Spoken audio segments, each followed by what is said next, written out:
We do have a couple of items this morning. One is a presentation on our customer survey results. Chris, I guess you're going to give us that presentation, so if you would.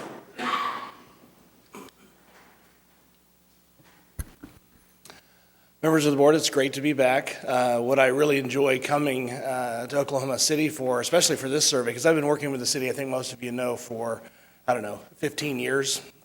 I get in my car every morning, I come down around 4 o'clock, get here at 8:45 and present. But each time I come down here, at least with the transit survey results, you've been getting better and better. And that's tough when you're making improvements and raising expectations. So today I'm going to kind of walk you through those results, and are they up for me to begin sharing them? There we go. And so what I'm going to do is I'm going to kind of just walk you through. If you're not familiar with our firm, we're based in Kansas City. We have offices in countries around the world these days. We've worked with, I think it's more than 1,000 communities. We are the #1 provider of transit research for major transportation systems all across the country. And for that, I'm going to probably make a few comments to just say how this kind of compares to what's happening elsewhere. And that's just based on some of the trends we see going on in the nation. But the main purpose for your survey, I think you're all aware, is to really give you an objective assessment of who's writing the system, what they think of your performance, what you could do to make the service better, and then frankly, take a look at what's going to happen in the future with your new streetcar system. This is really the baseline for that, to see how things change in the years ahead. This year's survey was conducted in the spring of 2019. So when you look at the report and see trends, normally you'll see 2015, 16, 17, and then you're wondering, well, what happened to 18? We waited till early 19 because you opened the streetcar so we can include some surveying there. So there's no data for 2018. Our goal was to get around 1,590 surveys. We actually ended up with 1,783. The results aren't perfect, but they're accurate within about plus or minus 2.3% at the 95% level of confidence. And that means if we did the survey the same way 100 times, we'd expect to get these same results within about 2.5% or less 95% of the time, which is very, very good. So what I'm going to do is just kind of start off first with the rider survey, then I'm going to talk about some of the findings from the streetcar. And I think for those of you who know, as we sample the survey, so we get folks during the weekday, weekends. We also surveyed folks so you get indicators for who's using the service at night and on Sundays as well this year. So first thing I want to just share with you is some of the characteristics of people who are using the service. And I think oftentimes when people think about transit service, they think about transit dependent people, and the stereotype is that they're not working and they don't have jobs and that sort of thing. And it's not true at all. If you actually look at who uses transit here in Oklahoma City, over 50% of them are actually currently employed. Another 17% are looking for work. And when you look overall at the entire data set, 73% of the people who are using the service are either currently employed or looking for work. So this is definitely a service that makes a big difference and helps people get to and from jobs, and certainly supports employment in the region, particularly those lower level paying jobs, because you'll notice that of the people who responded, 17% have household incomes of less than $20,000 a year. So these are hardworking people who are doing a lot of the types of jobs that nobody else wants to do. And if you don't have a service like that, it's going to be hard for them to get where they need to go. About 1 in 10 spoke in English and language other than English. Most of it was Spanish. And you can see the majority were minority respondents. Over half were African American. And we also had a lot of these folks using it were considered not for just temporary fixes. 8 out of 10 actually have been using it more than 6 months. So these aren't people who just tried to use it while their car was broken. These are actually people who have adopted it as a way of life. And what was interesting is there's lots of slides in the report, not a lot of difference between weekend users, Sunday users, or weekday users. For the most part, if they were riding the bus, the profile was very, very similar. As far as the reasons people are using the service, you'll see that going to work or work-related trips are the #1 reason people are using it. It's over about 40% on all the different levels, night, weekend, day, and weekdays. Weekends were a little bit lower. You'll see that entertainment and shopping was a little bit higher on weekends, which was encouraging to find, not surprising. When we looked at the types of trips that people make with regards to the number of transfers that you take, you see the experience is very similar for all three types. Again, blue's night, the red is weekend, and the orange is weekday. And you can see the percent who are accessing it by walking is pretty similar, by bicycle similar, And then also the number of transfers people take is also very similar. So not a lot of difference in the types or the characteristics of the trips. We also ask people why they're using it, and this goes to my point before, is the majority of people are using it because they just don't have any other alternatives, but these are people who are working people. They're actively working now, over half are working, another 17% are looking for work, and you can see that 73% of your night riders are essentially using it because they don't have a car available, and there are some slightly higher percentage who are using it to save money during the nighttime service compared to the daytime services. The other thing we wanted to look at is just kind of the tools that people are using, and I just have to compliment this organization as far as when you changed your name, your brand, one of the fastest changes in recognition of brand I've ever seen. In fact, we've been tracking Ride KC against you, and you've transformed your image and awareness of who you are much faster than they have in the Kansas City area. And part of that's the marketing tools you have and the information tools that you're using to let people know about what's going on. And you'll notice we've been tracking these now for several years. The light hashed is from 2015, dark blue is from 2019, and you see calling in, 2-3 ride, still the number one source, but you'll see it's dropped rather dramatically. People just don't like to call and talk to people as much anymore. You know, you see your EMBARK, the website has sustained. It's much higher than it was back in 2015, about the same level the last couple years, but you see your apps, Google Transit, and even your Token Transit mobile fare app are gaining rapidly. Those are becoming some of the new places that people are using to get information and interact with you. So it'll be interesting to see how those change. And again, this is just a 4-year period, so it's pretty rapid how fast people's desires and preferences for different information tools change these days than they used to. The other thing we wanted to say, and perhaps most important, is the overall performance of the organization. When you make a lot of changes and expand service, add service, my experience is customer service usually goes down because it's a challenge. You have to work out kinks, those kinds of things. And so that's what I would have expected for you this year. That's not what happened. Overall satisfaction actually got better, and you're now at the highest levels that you've ever been, even though you've expanded service and are doing a lot of things to serve more people in different ways. This chart shows all of the attributes that we rate, and the ratings are shown as excellent, which is the dark blue, down to below average or poor, which is in red. And you can see for all the items, I'm not going to read them all to you, generally getting very good ratings. In fact, the percentage of folks who are giving excellent ratings in all cases is a third or more, which really suggests your riders have a very positive opinion of you with regard to your brand. That's one of the things we're looking for, is intense positives tend to mean that people feel really good about the brand or the organization that's providing the service. When we look at the trends, since 2017, or really your last survey, the cleanliness of transit centers, safety at transit centers, ease of locating bus stops, perceived safety while waiting at bus stops, cleanliness of buses, the arrival times, information at bus stops, and cleanliness of bus stops, about half the attributes all increased significantly compared to 2017. Nothing had a significant decrease. So again, congratulations on the way you've managed the rollout of a lot of new services. You've done it in a way that's caused your customers to feel even better about your service than when I gave you the good report just a couple years ago. In addition, we wanted to take a look, is there a difference between weekday and weekend service? When you start having Sunday service and other changes there, we thought perhaps that would have a negative impact as well.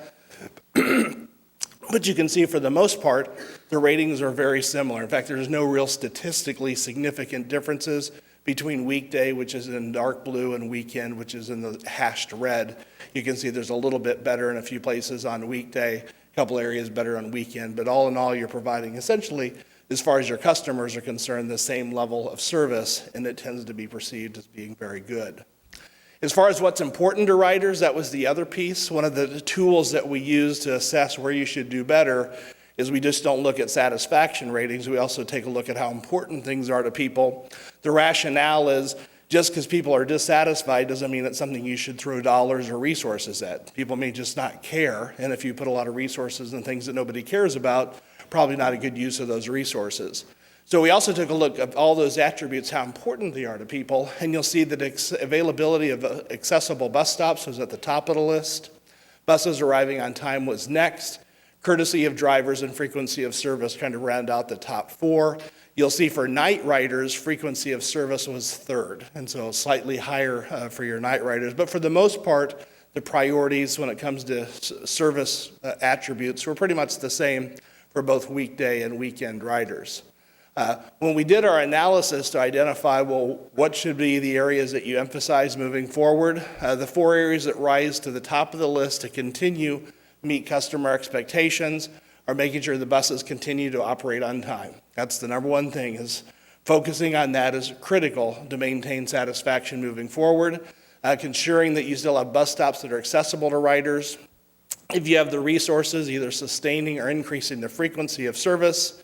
And then finally, having bus drivers continue to be courteous. So it's nice to have bus drivers as part of your top priorities, because that's something you can typically do at relatively low cost. And that shows that your passengers are connecting to the drivers, and those relationships are important in their view of the overall organization's quality of service. So those are the things to focus on, and they've actually been at the top of the list and haven't really changed over the last 4 years.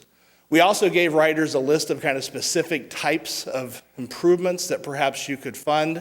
And you'll see that this year, the things that were at the top of the list, the top 5, more frequent service on weekends. And that's not unusual. You might say, well, we've just put out more Sunday service. It's one of those things you raise expectations. When you didn't have a library, hours of operation for the library weren't important. You just wanted a library. Once you open the library, hours of operations become more important. So that didn't surprise me.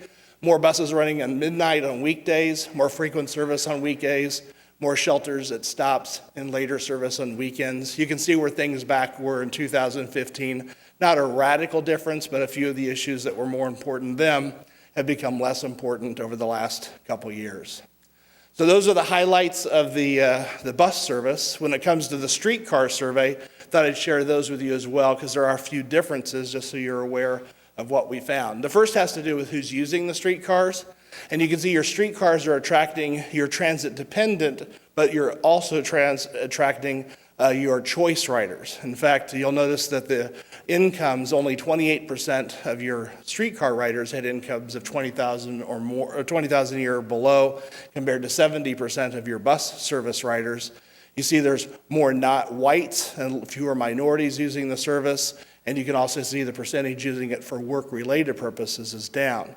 What's interesting about streetcars, seeing the same thing in Kansas City and a number of other markets, is it often becomes a way to attract people who never considered using transit to begin using the service. And so if one of the goals is to reduce traffic congestion or get people out of their cars and consider alternatives, certainly a streetcar is an option to basically do that.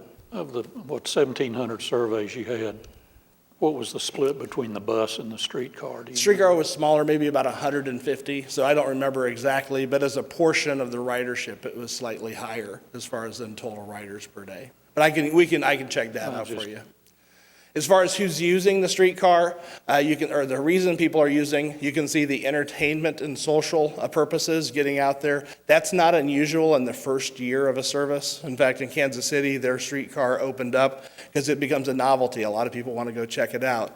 But you'll see 1 in 5 people are using it for work-related purposes, and you can see a variety of other areas, particularly your conferences. When conferences are happening and conventions are happening, obviously the percentage that use it at that point in time would be higher. This is the part that really impressed me the most on this survey. Wasn't even sure if it was accurate at first. I need to double check, is the overall satisfaction with streetcars. Remember, for most of the bus service, you had about 30 to 40% giving you excellent ratings. When it comes to the streetcar, only 1%, so we're talking about 150 people approximately who are surveyed, we had 1 or 2 people who were dissatisfied overall. You can see the very satisfied was 63%, another 17% gave you positive ratings. Frankly, a lot of people didn't know because they probably hadn't used it enough to make that kind of determination. But when we looked at those same sets of attributes and a few others, you'll look at you don't see 34 or 35% giving excellent ratings. You see 67% and above of your riders giving you basically a 5 on a 5-point scale. So you have rolled this out really well. Look how few people give below average or poor ratings. It's so small. In fact, for several of them, it's 0 percentage of people. When it comes to the cleanliness of your stops and the streetcars, nobody surveyed gave that negative. And a lot of times people say there's just 5% of the people out there are just cranky people.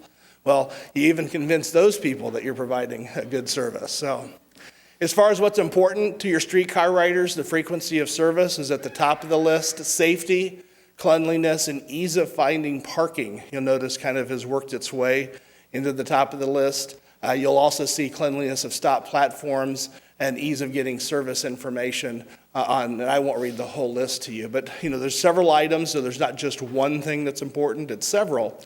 And when we did our analysis to help you identify, well, moving forward, what do you need to make sure? And this is what's very different than you'll see for the other. Number one thing for folks right now is their ability to find parking. So you see a lot of people are going to drive in, at least that's how they're using it. So that's one of the things even in design and moving forward, if that's something you want to change, be aware that that's something that your current riders are looking at. Frequency of service is second. That's not a real surprise. And this I found interesting. It's the ease of your ticketing kiosks. That's actually one of the things, there's not a lot of negativity, but given all the things that people are concerned about, that's actually the third opportunity for improvement. And then you can see down the list. You'll notice that the important satisfaction ratings are almost zero. That means that your performance is about as good as it can possibly be. And that's frankly, you only had 1 or 2 people out of the entire group survey that weren't happy.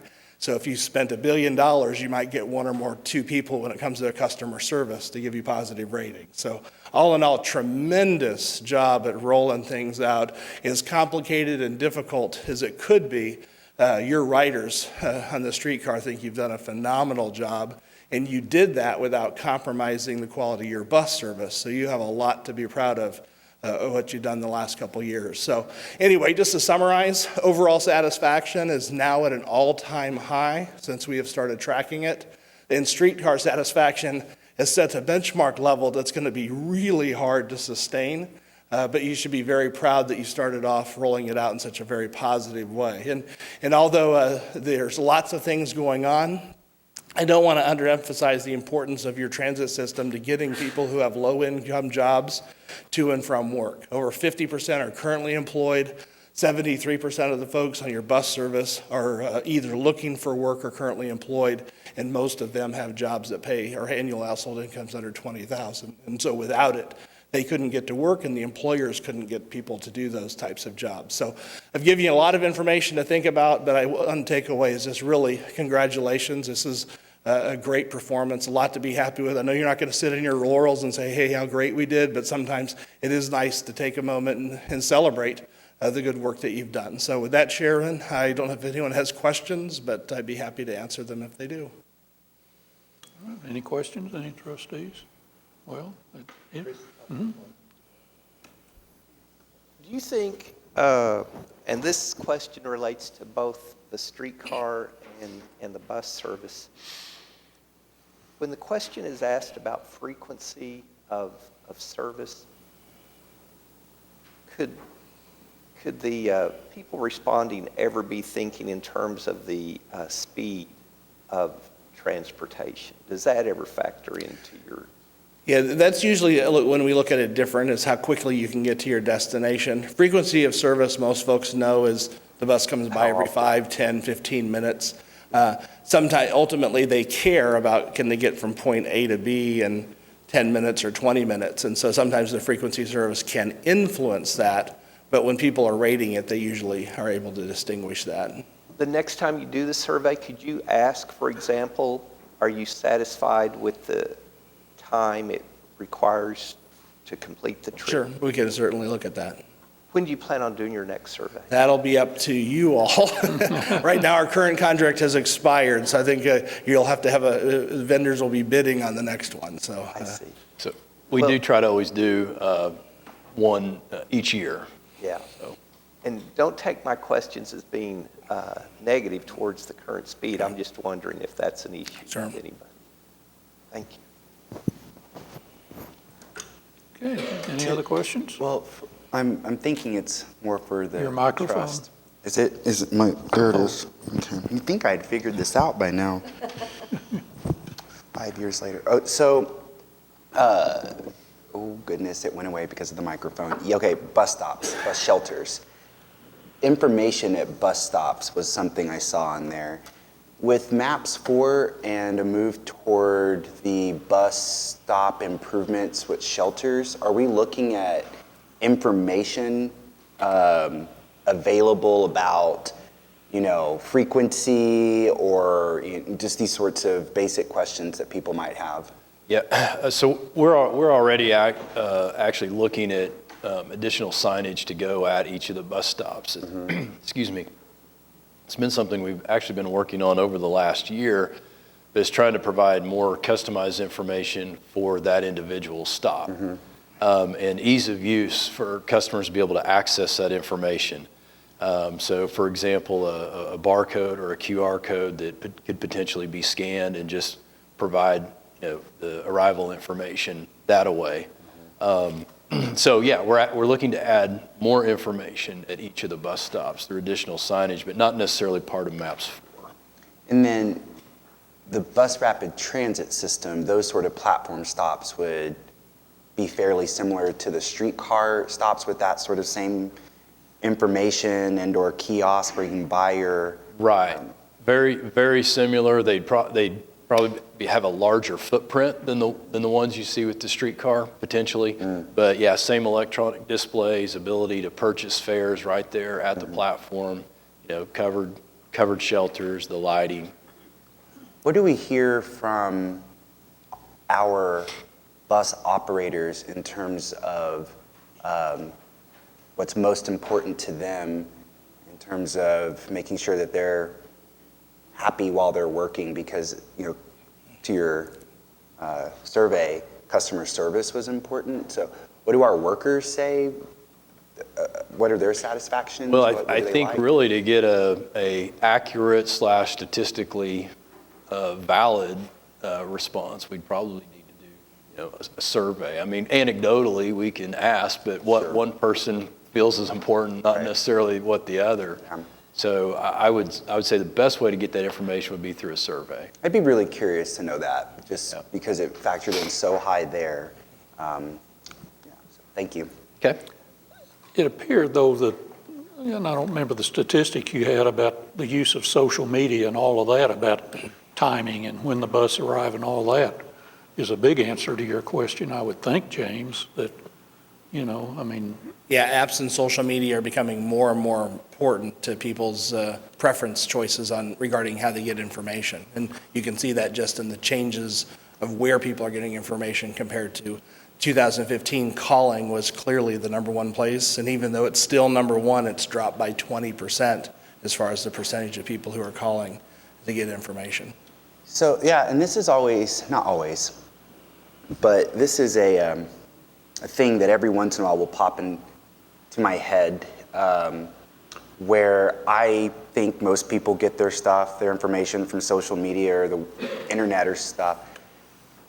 But just last week, when I was here in my office, I got a phone call from a woman who is disabled. She couldn't use her hands because of a car accident she had had in the 60s, and needed information about EMBARK mobility services and legal aid services, actually, for something completely unrelated to EMBARK, and ended up biking to her house to drop off EMBARK wellness stuff because she does not know literally how to use the internet.